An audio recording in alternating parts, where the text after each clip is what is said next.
Hi, everyone. My name is David Mountain. I'm the managing director of Tunes. Tunes is the regulated e-money issuing subsidiary of Ogone. Ogone is a global payment gateway. We help about 40,000 merchants throughout the world to take payments and to improve conversion and reduce fraud through our fraud tools, ranging from tiny little SMEs in Belgium right up to companies like Starbucks.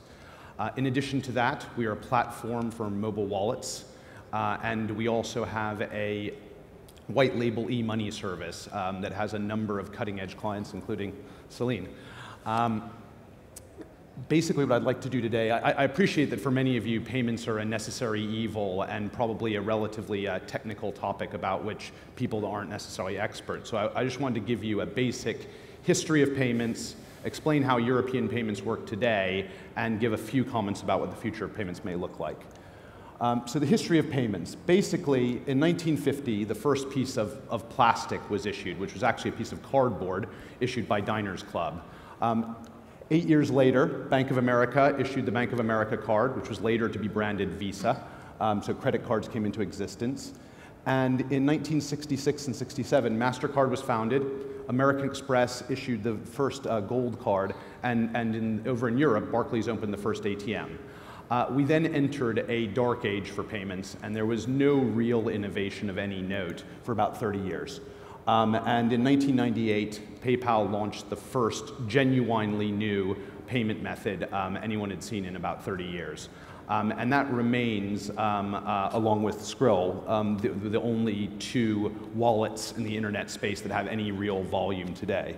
But as Jan mentioned, things have gotten a lot more exciting in the past decade.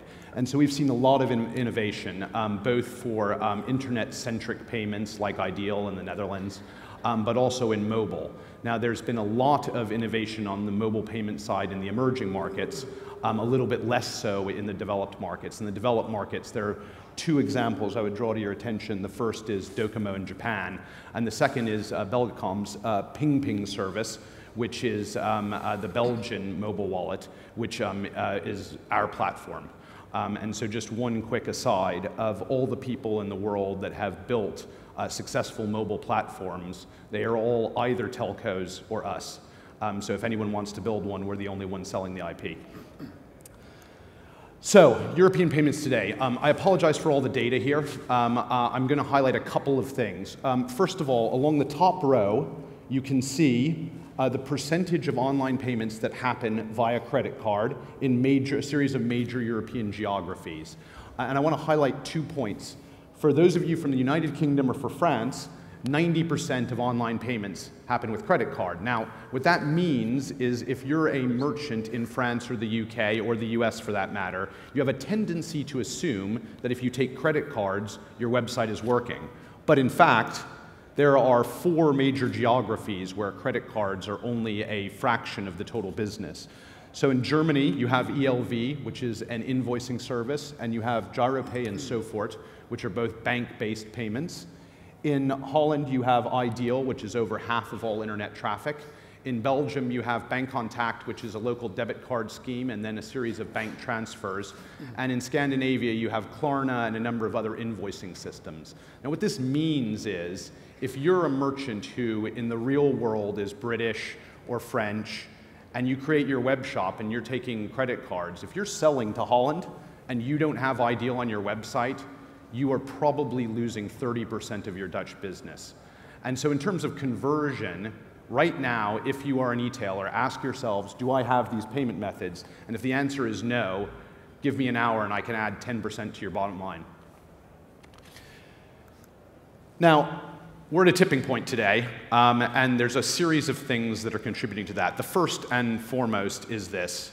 The prevalence of smartphones means that something that held payment back for many years, which is the infrastructure required to do payments, is now in everybody's pocket. Merchants are recognizing that, and so I guess the buzzword in retailing these days is omni-channel. But essentially, through the use of QR codes and tablet PCs in the store, what you're seeing is a lot of payments that historically would have been offline payments, i.e. someone facing the merchant, actually become online in the sense that they're run over internet rails. PayPal in the late 90s and Square more recently have pointed out to us that there's a huge untapped demand from micro merchants in accepting payments, and we expect in Europe to see a number of players going after that space. The technology, obviously everyone's fully aware of location-based and NFC technology, but what this allows you to do in terms of payments, the art of the possible has just increased 1,000-fold in the last 5 years.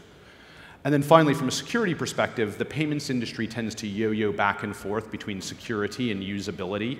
The current winds of change are in favor of usability. So one of the things you hear a lot about is one-click buying and other methods that are more usable but perhaps a little bit less secure.